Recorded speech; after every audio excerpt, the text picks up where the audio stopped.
အားလုံးပဲမင်္ဂလာပါခင်ဗျာကျွန်တော်တို့ရဲ့ Booklet မြန်မာစာပေ channel မှာကြိုဆိုပါရစေ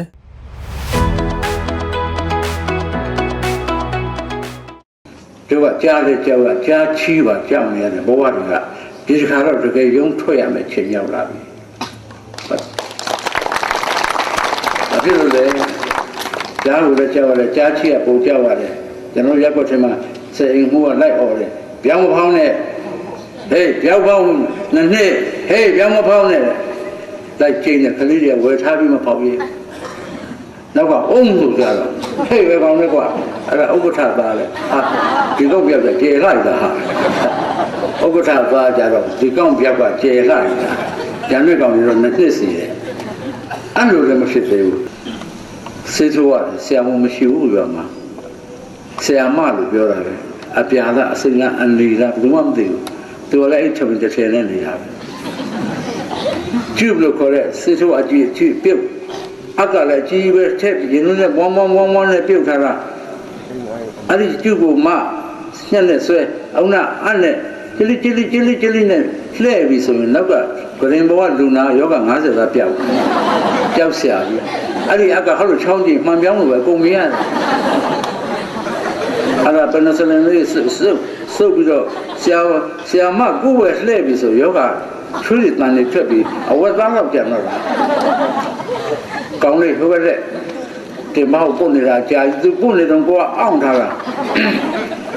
တော်ကောင်းမှတစ်ချက်သေးဝင်နေအကကြီးအနည်းဆုံး3တက်တော့ဝင်ပေါက်ဆိုဝင်သွားပြီးတော့ကောင်းလေးပစိုးလေးလည်းပဲဒီလိုစီသွားအင်ကြမဲပြောရင်းနှီးချက်ထုတ်ခိုင်းဟုတ်ကဲ့ဆရာမအမေကအင်ကြမေးတယ်ဗါတဲ့တော့အင်ကြရင်းနှီးချက်ထိုးတယ်အမေပြာစားစားအမေပစိုးလန်ကြီးအကတင်မမတန်းလန်းပါမဖြုတ်မိဘူးမေ့ဘူးသားလူမမကြည့်နိုင်ဘူးပြုတ်ဆွဲဖြုတ်စိတ်ကအရင်ပေးရတယ်မပေးလို့မရဘူးဒီအတချောင်းနောက်တစ်ယောက်ကစောင့်နေ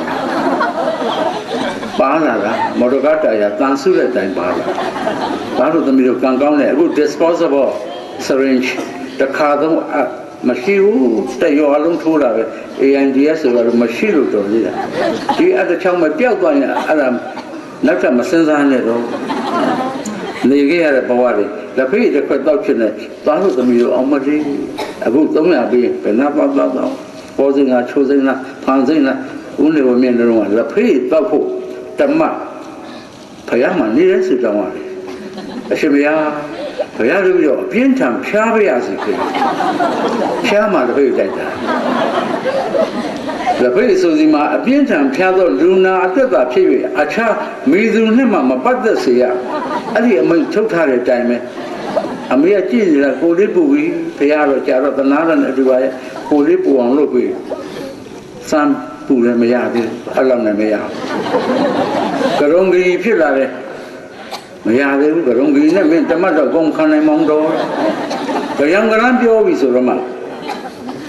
အမေအချိန်လေးနဲ့သွားပဲတရုတ်ဆိုင်တမတ်ပဲပြန်လာပြီကရံကရံမှလည်းဖေးကြိုက်တယ်နောက်တော့ပူပူတာနဲ့ကရံကရံပြောတာပဲကျွန်တော်တို့အမေရလည်းတကယ်ထင်ရှားတယ်ပကလေးတဲ့ချက်ချင်းသားဖို့လူမမတိုက်သေးဘူးဒါငါနဲ့လည်းဆိုင်တဲ့ကိုယ်ဆိုရမျက်နှာနဲ့သားကလည်းလက်ဖေးကွက်ကြည့်အမေကလည်းလက်ဖေးကွက်ကြည့်ကြတော့ဦးရလာနဲ့မှန်စမ်းချလို့ဆိုနေဝင်းမင်းတို့ငယ်တော့အမေအဲ့ဒီမှန်စမ်းသိကြောက်တာကုန်တာပဲတော့ကျန်လာလေးကိုမနဲ့တကြိုက်နဲ့လေတကြိုက်ညနေတကြိုက်တောက်ရတာနော်တခါလေးတောက်ချလိုက်ရတာမဟုတ်ဘူးကျောက်ဆရာသိကောင်းတာဘယ်လိုနေခဲ့ကြတော့လွယ်လေးပဲကင်းကြိုက်သလားအမလီကင်းကြိုက်တော့အမေနားကြအမေကအိမ်မှာတော့မရှိဘူးသူများစီသွားငှားတယ်ဗငှားတော့ကြည်ပလားအနာတန်ချောင်းနဲ့ရိုက်တော့ကြည်ပလားတန်ချောင်းနဲ့ခောက်တော့ကင်းကြိုက်တဲ့အစိတ်ကကြာဖလားလည်းတရားလုံးတစ်လုံးရှိတာကင်းက3လောက်ကိုင်ရင်အဲ့ဖလားလဲရှာပြန်ရင်ကျက်တဲ့အမေဟဲနဲ့ပြင်းဘာမှမဟုတ်နဲ့လက်သမားအိမ်သွားလှောစာတဆုပ်ယူလာဒီလိုနဲ့ကြာနာပြုတ်ပြီးအဲ့ဒါလေးစကားနဲ့စိတ်ပြီးကြိုက်တာပဲကောင်းသွားတာပဲရွှေဘောပါသွားသလိုနော်ရှော့ကနေဒါကကောင်းသွားတာစဉ်းစားကြည့်တော့အင်ပြင်ထားတယ်ပက်လက်လန်ကသားချက်ပေါ်စားပုံပေးထားတာ9မိနစ်လောက်အင်ပြင်တွေပဲရောက်မှမသိဘူးအခုစစ်တပ်တွေမှာအဲ့ဒါတွေမသိနိုင်ဘူးတော့ကျွန်တော်တို့ကသိစင်မြင်တာ ဒါတော့အခုတော့မဖြစ်တယ်လေပညာတွေမတတ်နဲ့အခုတော့ကုန်ပြီကုန်သွားပြီရာရှင်ကအပြင်ထွက်ပြေးရတယ်မြောက်တွေကရာထဲရောက်လာကြရာရှင်မြောက်မောင်းအိမ်ရှင်ကိုဧထောင်းကျားတွေကနွားကြောင်းမြေခွေးတွေကတရဖူဆောင်းတဲ့ခိတ်ကိုရောက်လာကြပြီ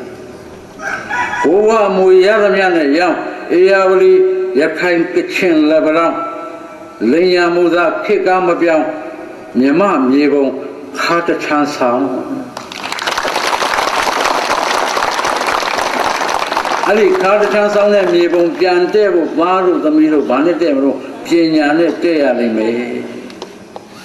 လေဝင်းမြင့်လို့အမေနဲ့သားတောမှနေရတဲ့ရေတအုပ်ဖြတ်တစ်ချက်မိတိုင်းကိုတလုံးရှိရင်ဘဝဟာပြည့်စုံပြီလို့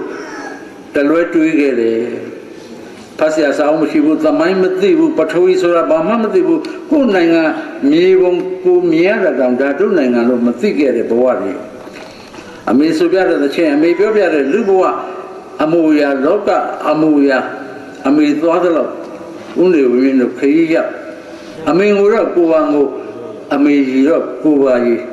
နေလုံးနေညနေဆောင်းတော့အမေကျောင်းကိုသွားရတယ်တောင်းငင်ကြီးဟာကြောက်တင်ဘုံပေါ်ခြေဝါလုံးတွေရေးရတယ်တဲ့ကျောင်းကြီးမနေခင်အမေနဲ့သားအမေသင်ပြီးတဲ့သမိုင်းအမေသင်ပြီးတဲ့ပထဝီနဲ့နေခဲ့ရတယ်ပညာဆိုတာဘာမှမသိတဲ့ရွာလေးမှာဒီလိုပဲနေခဲ့ရတယ်အကြောက်တရားတွေကလည်းနှောမိုးလိုက်တာနတ်တော်တောင်ကြောက်ရတယ်ဘိုးဘလက်အင်းသမီးကအမေကြီးကျော်စင်ရင်လာပြီဆိုအမေတို့ဝိုင်းတိုက်ချဲကဒေးလေးတွေတော်လေးတွေအမေတို့ကြောက်နေပြီဘိုးကြီးကျော်ကြက်တိုက်နားမှာဒီကနေ့9 နာရီကြက်တိုက်မတဲ့မောင်မတို့စီလာပြီးလောင်ကြီးသွားထက်ခိုင်းစားဟဲ့ဆိုလို့ငါလာတာပဲလို့ပြောရင်တကယ်ထင်တာလို့ဘိုးကြီးကျော်နဲ့နတ်တော်နဲ့ဘယ်လို Facebook ကနေဘယ်လိုပြောလဲမသိဘူးဒီမှာအဲ့လိုပြောတာအမေတို့ကြောက်နေပြီအမေကချွေးကန်တိုက်ကြည့်ကြီးနဲ့ချိတ်ထားတယ်ကျွန်တော်တို့ပတ်စံခိုးမှဆိုလို့အများကြီးရှိတယ်မထင်နဲ့ဘယ်တော့မှဆိုနှစ်ချက်တည်းမရှိဘူးအဲ့နှစ်ချက်ကိုအမေချိတ်ထားတာချွေးကန်အေးအမေချွေးကန်ကကျွန်တော်တို့အိမ်မှာတော့ကံဘောဇပါမယ်နှစ်ချက်တည်းလည်းပုံမရှိဘူးကျွန်တော်တို့ကမကျွေးတာအမေကနတ်ကတော်လို့ပြောတော့ကြက်တန်လေးတရွက်ထုတ်ပြီးနေပြီအမေကြောက်တော့သားတွေကြောက်ရတယ်ဘုရားကျော်ချက်ကကြက်ဖောင်းအေးမနေ့ကရေနွေးနဲ့သေချာပြင်ထားတဲ့ကြက်ညကိုရေအေးနဲ့ကြက်ကြနန်းပြင်ထားတဲ့ကြက်အဲ့ဒီကြက်ဖောင်းကြီးကိုပိုက်ထရေလေးတစ်ကြက်နဲ့ကနေလောင်ကြီးချဲလိုက်ရင်တော့ညီတို့အေးမမခံနိုင်ရိုးလားလို့ပြောရင်အမေတို့ယုံခဲ့တယ်ကျွန်တော်တို့ကတိုးတိုးလေးမေးတယ်အမေဘုရားကျော်ကမတာပေါ်သားရဲ့သူ့အားကိုးနေရတာအစိုးရကအားမကိုးရပဲနဲ့ဆိုပြီးဆိုရကအမေတို့ကြောက်နေတဲ့မျက်နှာကျွန်တော်မှတ်မိနေသေးတယ်နန်းထဲမှာနေနန်းရေးကြီးသုံးပါတဲ့ကျက်ဖောင်းလေးနန်းထဲမှာနေနန်းရေးကြီးသုံးပါတဲ့ကျက်ဖောင်းလေးမနေ့ကိုရင်နွေးညကြီးအင်းနဲ့ကိုကြီးကြောင့်ငယ်ကမွေတဲ့ကျက်ဖောင်းလေးတောင်းအသဗျာငွေများရဲ့နဲ့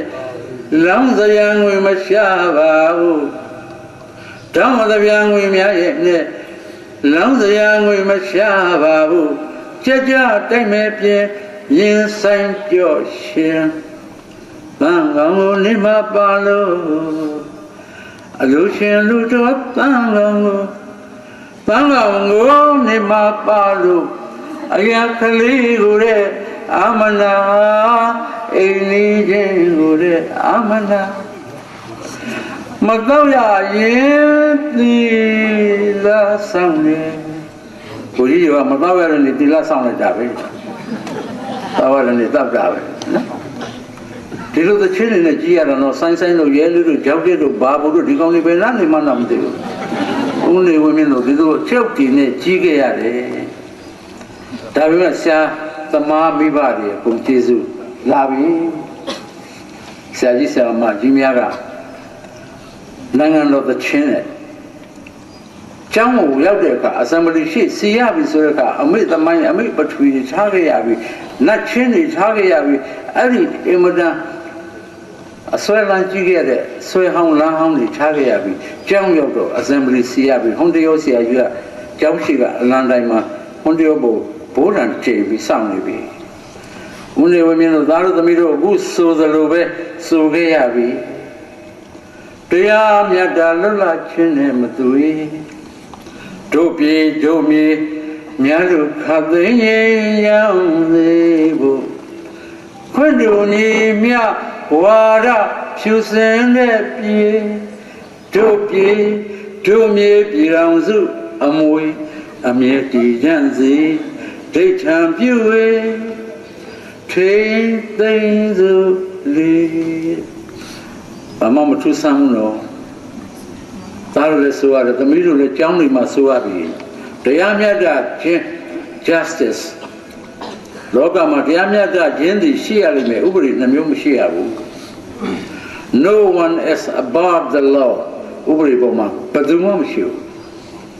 တို့တိုင်းပြည်အဘရဲ့ law တွေဖြစ်နေတရားမျှတခြင်းသည် justice ရှိကိုရှိရမယ်အဲ့ဒီနိုင်ငံမှာတရားမျှတခြင်းမရှိဘူးဆိုရင်အဲ့ဒီနိုင်ငံအခြေအနေသိမကောင်းတော့တရားမြတ်တာလွတ်လပ်ခြင်းနဲ့မသွေလွတ်လပ်ခြင်း freedom liberty independence လွတ်လပ်ခြင်းတွေကို independence day လို့ခေါ်တယ် depends ဆိုတဲ့များပေါ်မိနေရတယ်အင်္ဂလိပ်ပေါ်မှာတော့မိရတယ်အင်္ဂလိပ်ကလွတ်လပ်ရေးပြီးတော့ no တို့ depend မလုပ်အောင်မမိလို့ရတော့အဲ့ဒါကို independent ဖြစ်သွားတယ်ဒါကြောင့်လွတ်လပ်ရေးနေ့ဆိုတာအမိကိုကင်းတဲ့နေ့လို့သူပြောတယ် liberty freedom လွတ်လပ်မှုရှိရမယ် freedom of speech လူတွေဟာလွတ်လပ်စွာပြောဆိုခွင့်ရှိရမယ် freedom of press လွတ်လပ်စွာရေးသားခွင့်ပုံနှိပ်ခွင့်ရှိရမယ် freedom of expressions မိမိရင်ထဲကစန္ဒလွတ်လွတ်လပ်လပ်ပြောပိုင်ခွင့်ရှိရမယ်အဲ့ဒါလွတ်ခွင့်ရေးပဲဘိုလ်ချုပ်အောင်ဆန်းတို့ဘလောက်အမျှော်မြင်ကြီးသလဲဘလောက်ပညာကြီးသလဲတရားမျှတခြင်းလွတ်လပ်ခြင်းရှိရလိမ့်မယ်တဲ့နိုင်ငံတော်တခြင်းကိုသားတို့သမီးတို့သိချဆုံးတော့ငြိမ်းချမ်းခြင်း peace မငြိမ်းချမ်းသေးဘူးလွတ်လပ်ရပြီးတာ290ရှိပြီတို့ဒီမှာတရားပွဲလေးလို့ဟောပြောပွဲလေးလို့တော့သားတို့သမီးတို့အေးချမ်းချမ်းနားထောင်ပြီးတော့ပြန်ဆင်ခြင်တွေးကြောဟိုးမြောက်ပိုင်းမှာတို့သွေးချင်းသားချင်းတွေခလေးတွေနွယ်ကျိုးတဏီကုံကြိုက်တရေချများများနဲ့ထမင်းမစားရပဲပြေးလွှားနေရတဲ့ကြည်စံတွေအောက်မှာအဲ့ဒါမငြိမ်းချမ်းသေးဘူးဆိုတော့သေးဘူးတရားမြတ်တာလွတ်လပ်ခြင်းနဲ့မသွေတို့ပြေတို့မြေများလို့ခတ်သိမ်းရအောင်စေဖို့များလို့ခတ်သိမ်းမငြိမ်းချမ်းသေးဘူးဆိုမဟုတ်သေးဘူးခွင့်တူညီမြဝါရဖြစ်စဉ်တဲ့ပြေခွင့်တူညီမြခြင်းလည်းရှိရမယ်ခွင့်တူညီမြဆိုတာတို့ကြည်ညိုတဲ့တို့ရဲ့ဘုရားရှင်ကလေတပိတ်ကျော်ကိုယ်တိုင်ပိုက်ပိန်ဒပါတိုက်နောက်ပေါ်ရဟန်းနေနဲ့ခေါ်လာတဲ့ချိန်တာကြွေးတာပြည့်စားအေးဒါကဒွန်းစန္ဒအေးကြော်မသွားဘူးတော့ဘုရားရှင်ကအင်းစင်ဆုံးခံကြွတဲ့အဖြစ်မြတ်ကိုဆောင်တော်မူသလိုပဲခွင့်တူညီမြခြင်း equality ဆိုတာဒါပဲစင်ရည်ဖြစ်စေချမ်းသာသည်ဖြစ်စေပိုပြီးချမ်းသာသည်ဖြစ်စေပုံကောက်เสียမရှိသည်ဖြစ်စေအခွင့်အရေးဟာတိုင်းပြည်မှာတန်းတူဖြစ်ရလိမ့်မယ်နိုင်ငံတော်သချင်းထဲမှာပါတယ်ပြည်တော်စုအမွေအမြဲတည်ရန်စေပြည်တော်စုအမွေတဲ့ကျွန်တော်ကျမတို့ဒီပြည်တော်စု၏အမွေဖြစ်သောအမွေနှစ်ပါးဖြစ်သောစိတ်၏အမွေရုပ်ဝတ္ထုအမွေတို့ကိုထင်သိဆောင်ရှောက်ပါမည်ဟုဂရိပြုပါ၏သစ္စာပြုပါ၏ကျင့်ဆိုပါ၏လို့အလံတော်ရှိမှသူကျင့်နေတာနော်ပြည်တော်စုအမွေကတော့မရှိသလောက်ဖြစ်သွားပြီသို့သောကြံကောင်းကြံရသားတို့သမီးတို့ပညာနဲ့ထိရမယ်အခြေအနေရောက်သွားပြီပြည်တော်စုအမွေကိုတိုင်းသူပြည်သားတဦးချင်းကအထိတ်အလန့်မရှိစိုးရင်ကြောင်းကြခြင်းမရှိနိုင်လိုမင်းချက်မရှိသောကဗျာပါရမရှိကြီးလန့်စားစားမရှိစိတ်မချမ်းမသာမရှိဝေဘုံကြရယူခံစားပိုင်ခွင့်ရှိရမယ်တိုင်းသူပြည်သားတဦးချင်းစီမှာဓာတ်တူညီမျှ ရယူခံစားပိုင်ခွင့်ရှိရမယ်။နောင်လာနာသားကောင်းစားဖို့ရာတို့ကိုကြိုးလုံးလုံးမပါဆိုတဲ့စိတ်ဓာတ်နဲ့အနာဂတ်သားတို့သမီးတို့အနာဂတ်ကိုလှအောင်လုပ်ပြရမယ်တာဝန်တွေရှိလာပြီ။အဲ့လိုမဟုတ်ဘဲနဲ့ကျမ်းမြေနာတွေကကြောက်ခဲတလဲလောက်တောင်မကြံတော့ဘူးဆိုရင်ပင်လယ်မြေချောင်းတွေကငဖျင်းသက်လက်တောင်မထွက်လာတော့ဘူးဆိုရင်သစ်ပင်တွေကတင်းငုတ်တူတွေကြီးပဲကြံတယ်ဆိုရင်မြေတွင်းတက်တွေကအခိုးငွေမှမကြံတော့ဘူးဆိုရင်တတ္ထုတွေကတန်တူတန်ဆတောင်ရှာမရတော့ဘူးဆိုရင်နောက်လာမဲ့တို့ရဲ့ generation တို့ရဲ့မျိုးဆက်ဟာနောက်အိုးခွဲဘဝနဲ့နေရလိမ့်မယ်ဒါကြောင့်ပညာသိရေးကြည့်တယ်တို့ကကြားလေကြောက်ကကြားချီးပါကြောက်နေရတယ်ဘဝတွေကဒီခါတော့တကယ်ရုံးထွက်ရမယ်ချိန်ရောက်လာပြီဘာဖြစ်လို့လဲကြားလို့လည်းကြောက်ရတယ်ကြားချီးကပုံကြောက်ရတယ်ကျွန်တော်ရက်ွက်ထဲမှာစေအိမ်မှုကလိုက်អော်တယ်ပြောင်းမဖောင်းနဲ့ဟေးပြောင်းဖောင်းနှစ်နှစ်ဟေးပြောင်းမဖောင်းနဲ့လိုက်ချိန်တဲ့ကလေးတွေဝယ်ထားပြီးမဖောက်ရေးနောက်ကအုံးလို့ကြတော့ဟေးပဲကောင်းလဲကွာအဲ့ဒါဥပ္ပထသားလေဟာဒီတော့ပြတ်ပြကျေလိုက်တာဟာဥပ္ပထသားကြတော့ဒီကောင်းပြတ်ကကျေလိုက်တာကျန်တဲ့ကောင်တွေတော့နှစ်နှစ်စီတယ်အဲ့လိုလည်းမဖြစ်သေးဘူးထားတော့သားတို့သမီးတို့ဘုသူတာလေးပြီးပါပြီ9မိနစ်ပါပဲဒီနိုင်ငံတော်သချင်းဟာ1948ခုဘုတို့မကြဆုံးခင်ကလေးမှာဆရာကြီးဆောင်းဥပဒနာဆရာကြီးဒီလိုဥပချိုးဆရာကြီးဥခင်စောဆရာကြီးဇော်ကြီးစတဲ့ပညာရှင်ကြီးတွေကဟိုး1930တဝိုက်တုန်းကရှိခဲ့တဲ့ဒုဗမာသချင်းကနေယူခဲ့တာယေသူကမန္တလေးကဆရာကြီးဝိုင်းရင်ပြီးသခင်တင်တခင်လူငယ်တွေက1930မှာဘုကျောင်းအောင်စံတောင်15နှစ်သားရန်နန်ကျောင်းမှာအထက်တန်းကျောင်းသားဘဝရှိသေးတယ်နော်ရန်နန်ကျောင်းကလေဘော်တစ်ဆောင်ကြီးထဲမှာအဲ့ဒီဒုဗမာလူငယ်တွေဆုံရဒုဗမာသချင်းတွေတိုက်ကြတော့ဘုကျောင်းအောင်စံကလာကြည့်တယ်ကျောင်းသားလူရှိသေးတာမဖလာကြီးနဲ့စောစောလူတိုက်ပုံအင်ကြီးဖြင်းញ្ញကြီးနဲ့ပစိုးတူတော်ဝတ်တကြီးချက်ပင်းဖနာကြီးတွေနဲ့အမတန်ချက်မြက်တယ်အမတန်ကိုမျိုးချက်စိတ်ရှိတဲ့လူငယ်တွေပညာတတ်တယ်ရောပညာမတတ်တယ်ရောကျုပ်တို့ကျောင်းသားတွေရောရထဲရွာတွေကကာလာသားတွေရောတို့ရာသခင်ဖြစ်တယ်တို့နိုင်ငံကိုသူတို့ကြုံပြုတ်ထားပြီးတို့လူကြီးမိဘတွေကသူတို့ကိုဖျားထူးနေရတယ်မင်းရင်လည်းသခင်ဖျားသခင်ကြီးဖျားလို့ပြောနေရတယ်ရင်နာစရာကောင်းလိုက်တာတို့ကမှသခင်လေးဒါတို့နိုင်ငံမဟုတ်ဘူးလားတို့ဒီကနေ့ကစလို့ကိုကိုကိုသခင်လို့ခေါ်ကြစို့ခင်ပါတောင်းလို့သခင်သိမ့်ဖေလို့စတယ်သခင်လူငယ်တွေအားလုံးကတညီတညွတ်ချက်ဆုံးဖြတ်တယ်လွတ်လပ်ရေးမရမချင်းတို့ဟာကိုကိုကိုသခင်လို့ခေါ်ကြစို့သခင်သာလွန်ကျော်သခင်နေဝင်းမြတ်သခင်မခင်ခင်ထုပေါ့သခင်လို့ခေါ်ကြစို့ခေါ်တယ်ဇာတိသခင်ကိုတော်မိုင်းကလည်းရန်ကြောင်းတို့မှအစီယုံကြီးအဲ့ဒီမှာကျင်းပတော့ငါလည်းသခင်ကိုတော်မိုင်းပေါ့မင်းတို့မှသခင်ဆိုရင်ငါတပည့်မြတ်ငါလည်းသခင်ဘွဲ့ခံလိုက်ပြီသွားကြီးရွယ်ဝဲဗမာတိုင်းသခင်သွားကြီးရွယ်ဝဲဗမာတိုင်းသခင်တို့ဝတရားပါနော်ခေါ်သာခေါ်မလွတ်လပ်ခင်ဗမာတိုင်းသခင်ပဲလွတ်လပ်ရေးမရမချင်းခေါ်သာခေါ်တို့ကသွားကြီးတာပိယမင်းမျိုးတွေအာတိစဝန္တနေလက်ကဆင်းတဲ့လူမျိုးတွေဘာဖြစ်လို့တို့ကကိုကိုသခင်မဟုတ်ပဲကျွန်လို့တို့စိတ်ချက်ထားမှာသခင်လို့ရတယ်အဲ့ဒီသခင်တွေက1930မှာတို့ဗမာသချင်းကို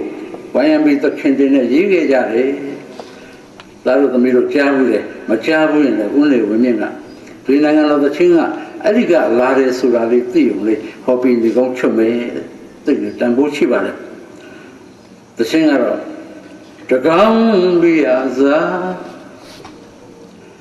ဒုဗမာပါဝီမျိုးသာပါမညိုကုန်တေးစာမျိုးကြနဲ့တိုင်းတစ်ပါးကိုသာတိုက်ခိုက်ခါအောင်နေတာ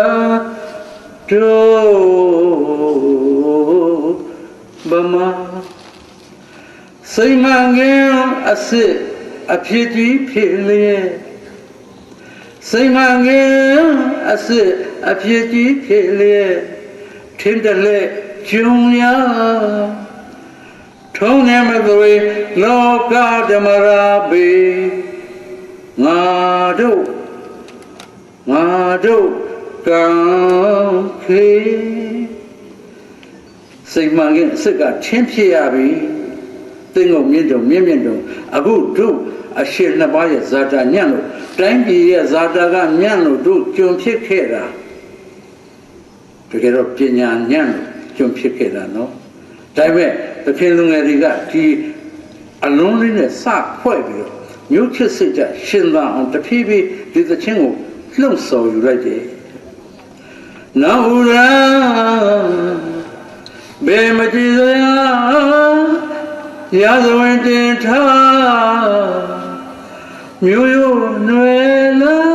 ကဘာသခွင်မှာဖြင့်ဗမာတင်ရှာဒုက္ခတွေမှာညညတော်မာလာဒုဗမာမဟုတ်လေသလားဒုဗမာငါတို့ဗမာရဲတော့ဆိုကြတဲ့အခါတိုင်းပြည်လုံးကလူငယ်လူကြီးတွေဟာကျွန်တော်တို့စီလာဆိုပြပါအောင်ကျမတို့စီလာဆိုပြပါအောင်မြို့ချစ်စိတ်ဓာတ်တွေကတဖွာဖွာတက်လာခဲ့ကြတယ်လွတ်လပ်ရေးကလွယ်ရခဲ့တာမဟုတ်သားတို့သမီးတို့ပြောချင်တာဒါပါပဲလွယ်ရခဲ့တာမဟုတ်ဒီထဲမှာပါတယ်သခင်ချင်းကိုတင်ကြပါသခင်မျိုးဟိတုဗမာ